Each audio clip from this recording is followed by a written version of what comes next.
We didn't put on costumes, we put on dreams. Our set pieces were huge. They were Yeah. bigger than The Rock. What was you that? know?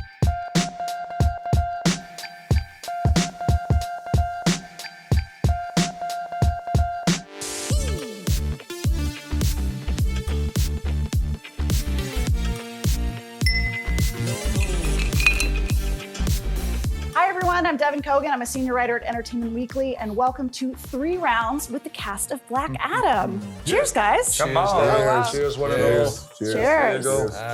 Cheers. Cheers. So I'm so excited to have you guys here, and this is our first round. Dwayne, I wanted to start with you. Yeah. Good. There you go. It's good stuff. It's got a kick. It's happening. But yeah, Dwayne, I wanted to start with you. This is a character you have wanted to play for the last decade. Tell me about when you finally stepped on the set in the costume. What was going through your head? Really? Already done. Yeah. That's really good. It's 5 o'clock, right? It's 5 o'clock Right, somewhere. right. Yeah. Well, I'll drink to that. Yeah, Okay. cheers. Attaboy. All right. You know, I first stepped on set, it was like a real holy factor because, you know, he says it best when he says, we didn't put on costumes, we put on dreams. Yes. And it was truly a dream come true. So I step on set. It hit me like a ton of bricks thinking, wow, there's no reference to Black Adam before this. I'm fortunately, luckily, the first one to bring life into this character. No other actors before me. So I step on set, and then within 2 minutes, I look up and I see the entire JSA in full costume. And again, it hit me like, wow, this is the first time that all of these guys have been on screen for the first time. So it was a real moment of gratitude for me and to see these guys. Yeah, I mean, for the members of the JSA, tell me a little bit about the first time you guys put on the costume. Aldous, I love what you said about, you know, you're not putting on a costume, you're putting on a dream. Look, it is a surreal moment. You think about what you're about to take on in terms of the opportunity presented, laid down in front of you, what you're going to represent, who you're going to represent. The fact that we get to don these superhero costumes is rare air. It is rare air for, you know, so as an entertainer, just as an actor, that alone is awesome. As a fan, you're getting to represent, you know, sort of the idea, the emblematic encompassing of what you think this person is to you as you read the comics and you get to represent that on screen. Awesome. But then again, also what it means to other kids who look like you. This is where I say, you know, you're putting on the dreams. Spent many years, you know, trying to join this kind of world. Spent many years getting told, no, you can't do this just because of who you are, what you look like, because you're not accepted, you're not valued. And you finally get to a place where you realize all those no's were actually yeses because it takes that time to mature and graduate and align. Your opportunity takes time to align with the right people with the right mind. And this was the right brother to do it. You know, there are no mistakes. I think him 10 years trying to push this thing out, right? That was 10 years of constant, consistent work. And had I got any yes prior to that, this wouldn't have been for me. So I think that it was all relevant because we have a grander goal with the story that we're bringing out, how we're bringing it out. There's a bigger purpose here. And, you know, I can't wait till we realize that October 21st. I'll drink to that. Boom, boom, boom. Cheers to that. Cheers. And yeah, and Pierce, I gotta ask about the helmet. Dr. Fate, did you spend a lot of time in the helmet or was that mostly CGI or like? It was mostly CGI, yeah. I mean, there were 2 helmets. There was this exquisite helmet, which he carries all the time, that's by his side, that he lives with. And that the aesthetics of that was so, so beautiful. And Jama being so inclusive, he asked for my input on what the helmet should look like. And I said, it should look sleek and elegant. And because he showed me photographs of the first one, it looked like some kind of golden bag or something like this. It just didn't make sense. It was just totally inarticulate.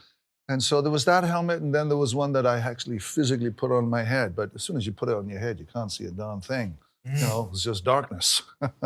But, and also, you know, Kurt and Bart, the costumers, the designers, made such beautiful costumes. And for me as Kent, my costume is, you know, the everyday wardrobe that he wears, and that had a certain robustness to it. And then there was my mocap suit. Yeah. A mocap suit. We like that. That was my costume. Sexy Oh, face. sexy. Skin tight. We'll drink to that one. Look at that. Yes. Yeah. Skinny ankles, aristocratic Irish ankles. Mhm. But it was powerful. The first day of working was really powerful. I was so honored to get this job. I couldn't believe it when it came down the pike. It was the last thing I expected at this time in my life. So thank you so much for putting your trust and faith in me. There's Step no out one there. better to play Oh. Dr. Fate truly on this planet and certainly Well, not in our industry. Cheers, It's mate. you. Thank you, Dwayne. I appreciate it. And that first day of seeing you on the set was just epic, monolithic. You came on, you held the space, and you led us all with such kind of charm and quiet charm and just dignity and humor and grace. And there was no. Thank you, and- brother. and we became a family. We became Yeah. a good unit because of you, and your dreams. Thank And, you. Thank and you so Jama. much. Thank you for saying that. So, What a cast, huh, Devin? Look at this. God. Yeah, I mean, and Quintessa, I'd love to talk to you about, this is the debut of Cyclone, who's this great character, and I love the way this character moves. And tell us a little bit about sort of like figuring out that physicality of playing Cyclone. Yeah, I mean, for me, the physicality for any character is like the most important thing. It's figuring out like all of these elements that contribute to how this person walks into a space, how they interact with the space, and how they embody it. And so for me, that's always been like a little bit shaky for me personally, is just deciding to actively take up space rather than, standing in the background and, just letting people, do their thing, but being like, I'm here and I have something to contribute. And that's exactly what Cyclone is about. And so, yeah, I mean, we worked on the physical movement, and Jama was, incredibly supportive and giving freedom to craft this character. And Kurt and Bart, everyone had different elements that built out this character in such a special way. And that costume is a conglomeration of, who she is and what she's proud and like excited about. So there's so many elements, but, it was such a joy to play this character, honestly. Yeah, and Noah, this is also the debut of Atom Smasher, who, is sort of new to this hero game. Tell us a little bit about like what excited you most about, playing this character. I think the way in is super cool, right? You have a young metahuman who has never seen the field before, but he comes from a family of superheroes, his Uncle Al being the original Atom, and his grandfather even, under precarious situation, being a villain, and a bit of shame in that. So there's a lot going on when you're building the psychological profile of this young metahuman. And he really learns what it means to be a superhero over the course of this film. And he really wants to prove himself. And I think we can all identify with that in one way or another. And then just being a part of such a crack cast Yeah. individuals, man. I mean, just Dwayne having this orchestral project and being able to show up in this ensemble and play an instrument and hopefully just bring that instrument in tune was really the goal with Atom Smasher here, and turned out pretty good. I think the whole film, if I do say so myself. Not that I know. I'm You were gonna great. drink to him working in Precarious into a. Hey, Yeah. He did. I'll I drink to mean, that. that was, brothers. I learned to Points of read the book. other day, bro. I'm proud of you. I'm so proud of you. I read sometimes. I read. it's so funny. My I son, certainly sorry, am. my Is there son, more? Paris, when he found out that I was working with you, he was just over the moon. My son, he's 21. He just said, "You're working with Noah." And then my he came God." to Atlanta, and he came was down to he got Atlanta, to work yeah. on our He set worked as on well. the movie. Yeah. Oh yeah. Lovely. The screams in Mexico. yeah. For Noah. For Noah? Right? Yo. Deafening. It was beautiful, yeah. There It was was so very much cool. love. I was screaming too for Noah. Yeah. We all started screaming. We're screaming for each other. We're out here. I remember when Q and I first watched the movie about a month ago. Every single time, now you were there too. Every Yeah. single time any of us came on, we were like, look at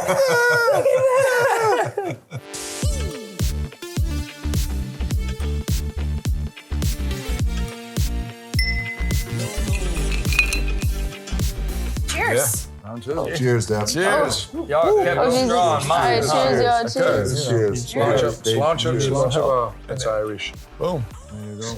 Sláinte. What do you say? Cilantro. It's very Sláinte. Irish, yes. That's nice. That's good too. There you Yeah. go. Oh, So A little tacky. we can't talk about this movie without talking a little bit about some of the stunts and the fight choreography because it is so much fun and there's some like really incredible action set pieces in this. I want to hear from like anybody. What was like the stunt that you were most proud of or like the skill that you learned that you're like really, really hyped about? come on, Al. Well, You love being up in the air. Come on now. I was most proud that I didn't scream one time that they dropped me from 50 feet in the air. Yeah. The first time up, I'm looking out 50 feet to the ground. I'm hanging up there. I'm rethinking every choice in my life. I'm having some real conversations with God at this point. But I see the entire stunt team on the ground and they live this life. So you can't, you know what I'm saying, like, hey guys, slow down, wait a minute, get me down, take a minute. Now you gotta just, you gotta man up, you gotta take it. Cause your boys are down there and you know they're gonna make fun of you. If you do not come through. But no, I was able to challenge every single fear that I had, especially, I was like, of all the superheroes, I got to be the one that flies. Lord, no, me and Heights, we're not friends like that. But we had an amazing stunt team. Working with our fight coordinator, Chris Brewster, who, I mean, is like Taekwondo master.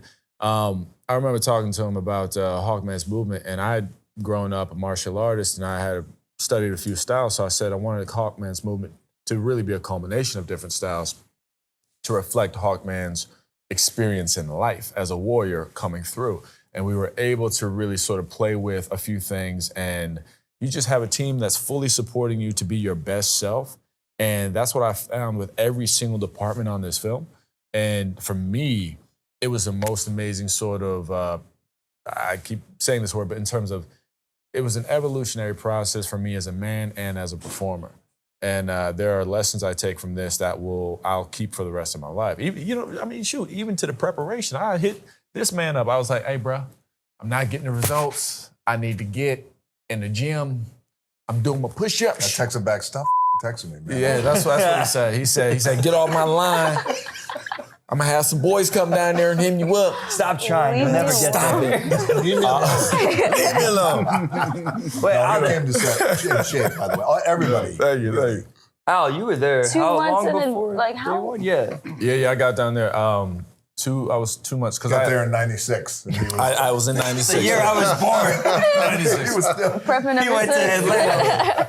I wasn't not about to catch me slipping. I had just finished my last job, so I was like, all right, it's time to go. Got down there 2 months, and 2 months early, so it was like a lot of bodybuilding, a lot of movement, but really working with a stunt team of that level, I mean, really it just pushes you to learn a little bit more and develop a little bit more about your character, because to Q's point, movement is so very, very indicative of who that person is. It is so important, you know, so we're all down there. I mean, I remember when Noah got down there, we were in the gym, you know, we're sitting there fighting, doing all this, and we see Q over there, you know, twirling and, you know, and it's like, all right, everybody's going to work. And it's just an awesome thing when you get in the gym early, you know what I'm saying, with the stunt team, you see the other actors in there, you're like, everybody's taking this serious. All right, we know what this is. Everybody's hitting their highest level, you know?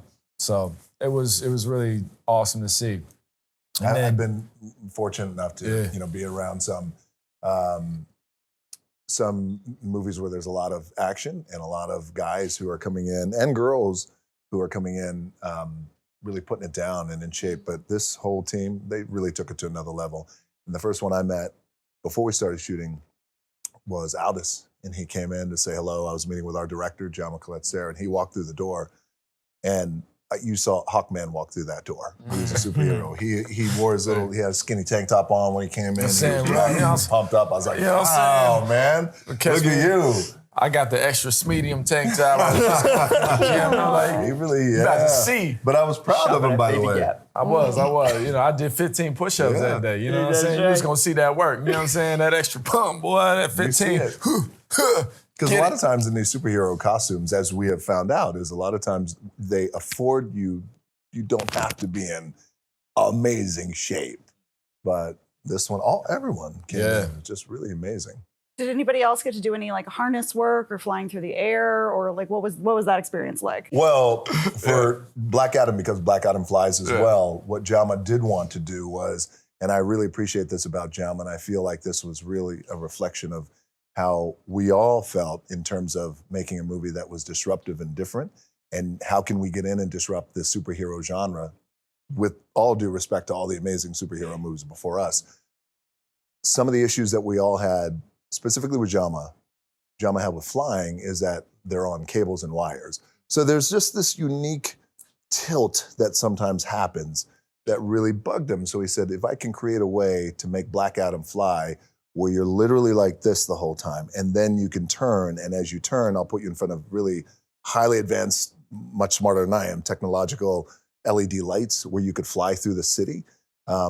Would you be open to that? I said, of course I would. So he was able, I never got on any wires, and I was on this really cool advanced machine that allowed me to lay flat. And that's what you see. And that's why I think for fans will really appreciate the detail and the nuance here of how Black Adam is able to fly with real rage and power and force and never feel like this, but feel like that. Yeah, it's really cool.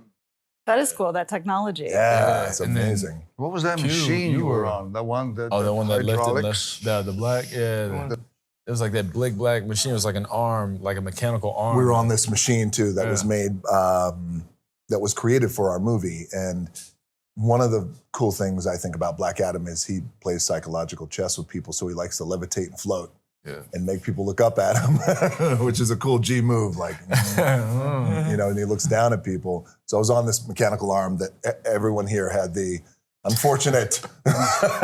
We looked up. We looked like this, as everyone's looking up at me like this. Like my whole neck. Every day. Every day. Every day. Look at this guy. Like I'm wearing a helmet that restricts my neck movement. It's chopping off about 30 degrees, but it's cool. That LED screen was, oh no, go ahead. No, you go ahead. You were talking about, LED basically the Yeah, whole. let's talk about that. That's Yeah. cool. The LED screen was this, incredible Oh, wow. technology that wrapped around. So when we were on the Hawk Cruiser, we're in there, and once you're inside of the cruiser, when you look out all the windows, you cannot see stage. You cannot It's see the anything except LED. for sky and Kondak in the distance, or whatever we're interacting with was there. And it really did so much of that, what we would have had to imagine. It's like one big Oculus. Yeah. You know what I'm saying? One big VR thing. Because when you're in there, you're fully immersed. All you see is that. And you're like, Yeah. I'd like Threw your this for my equilibrium house. off. too. Exactly. right. Yeah, threw your Exactly. balance. And they took design from like supercars and sports cars, and they Yeah. designed the inside of the Hawk Cruiser and the different was segments insane. of it. You're in there, and it's just the attention to detail. It's not like they CGI'd it; they built it They really did. practically. And that's with Black Adam. Our set pieces were huge. They were bigger mean, than The Rock. What was you that? know? Hard to- Boom. No, they blew me away. It was wild. Yeah. Q, you were in that sort of machine that allows you to spin and turn, right? Yes. Yeah. Yeah. So I mean, oh, thank you, Al. That's so sweet. Awesome, Yeah, it awesome, was awesome. kind of. I was curious if it was the same as yours, but mine was like a lollipop rig. So there was someone turning like a wheel on one side, and the rig just like it floated. So it was like you were already off the ground a little bit, but you can move in any possible direction you wanted. And so when it was like, jumping out of the Hawk Cruiser and she's doing all of this movement, we really were going in every direction possible. And it felt kind of like a simulator in a way.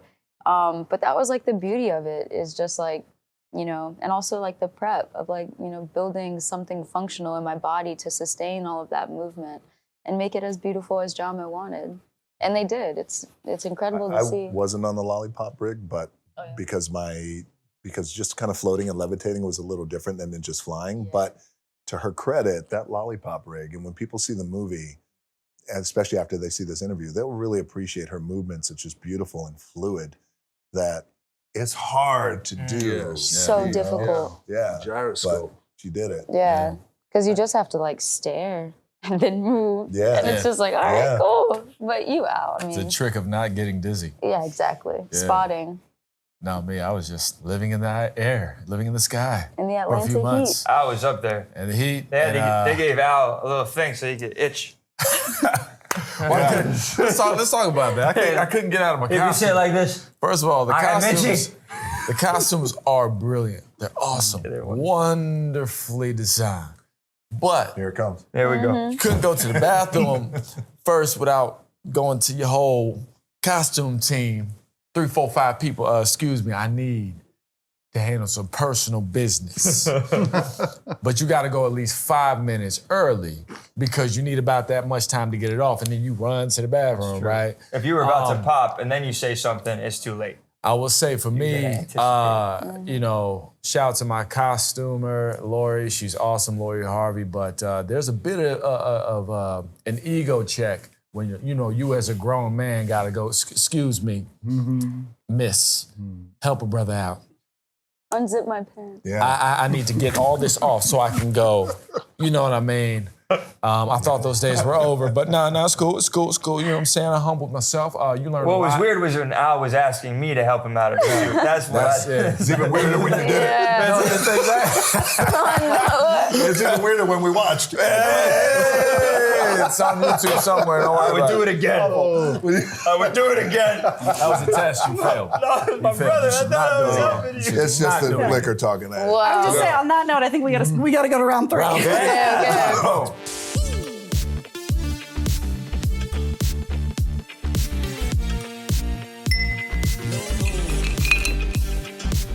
So welcome back to round 3. We're drinking a Paloma, and I want to point out that we've been drinking tequila-based drinks all night, and they are made with Terramana tequila.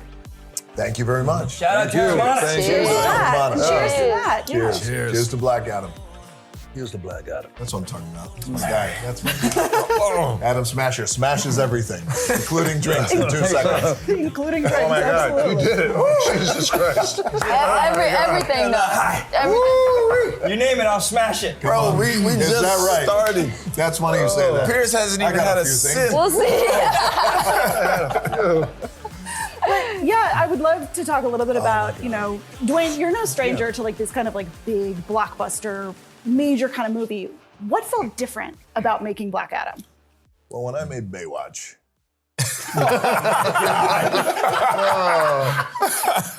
You in the Huff. Finish. Tell them about it. Finish the story. Tell 'em Devin about set it. me up so nicely about it. It's a big blockbuster. The opportunity that we had to deliver something that had never been delivered to the big screen before. Not only never been delivered to the big screen before, and opening up and expanding the DC universe with characters, 5 superhero characters that have never been seen before, never played before, except now. So it was the opportunity that made this feel different, but also in a beloved genre of superhero, the superhero genre, supervillain genre, but also part of the DC pantheon, which has been beloved over the decades and decades. So around every corner, everything was different, everything was unique, and everything just had honestly a different vibe and a mana to it that was so really intoxicating and motivating and inspiring. Yeah, I mean, what about you, Pierce? Again, you're no stranger to big Right. roles and big franchises. What felt different about making Black Adam? It was the intoxication, I think. And then The intoxication. But what was different, I mean, having done the Bond movies, made 4 Bond movies, this was really head and shoulders. It was so epic, so big.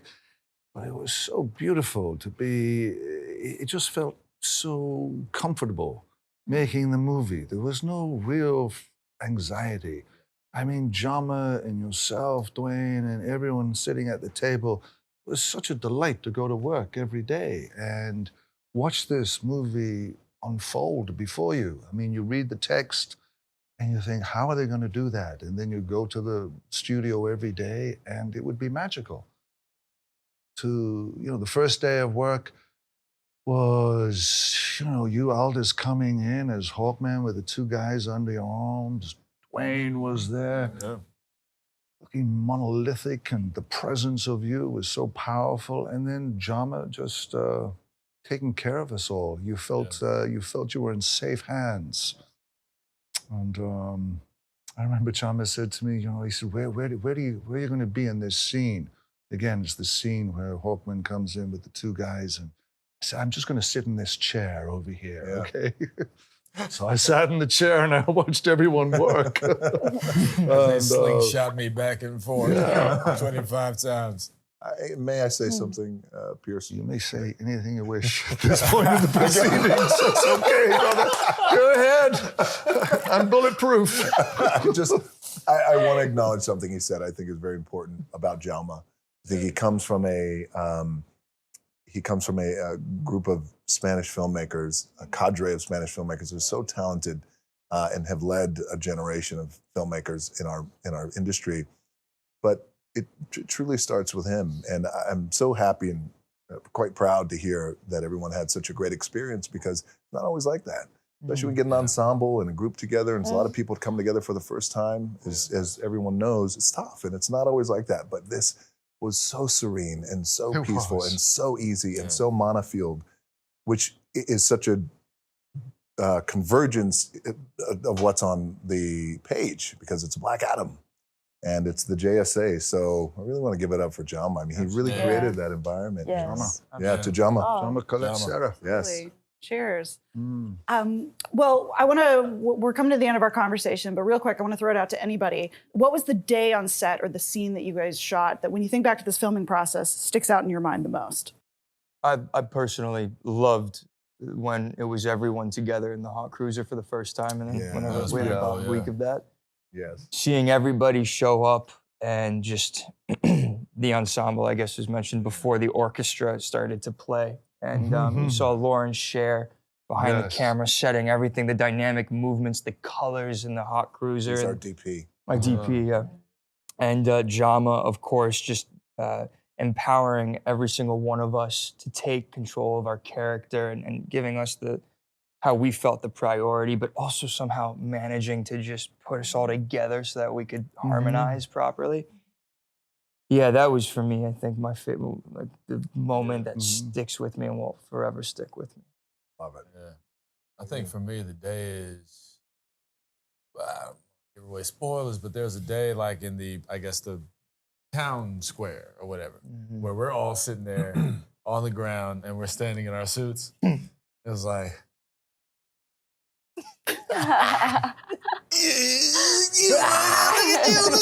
that's literally how we were. We're like, you know, I mean, everybody was together, and then you kind of see it, and then that's when, you know, the magic is already there, but that's when it really, you know, it becomes real again for you, because you're reminded, you're taken out of the moment of performance and of course focusing on the job for a minute, and you're kind of set back to just sit there and marvel at what's around you. Yeah. And again, I mean, our stages were, I don't know what, 20,000 square feet or something like that. They build an entire city in there, and you're really immersed in it. But then you see everybody else, and you're like, oh, this is awesome. This is real. This is what we're doing, you know? And I'm just saying, sometimes you have to see it to believe it. We already had grand belief, but when we see it, it just reinforces it and to a place where the belief is infinite. So regardless of what happens beyond this point, you know you are making magic.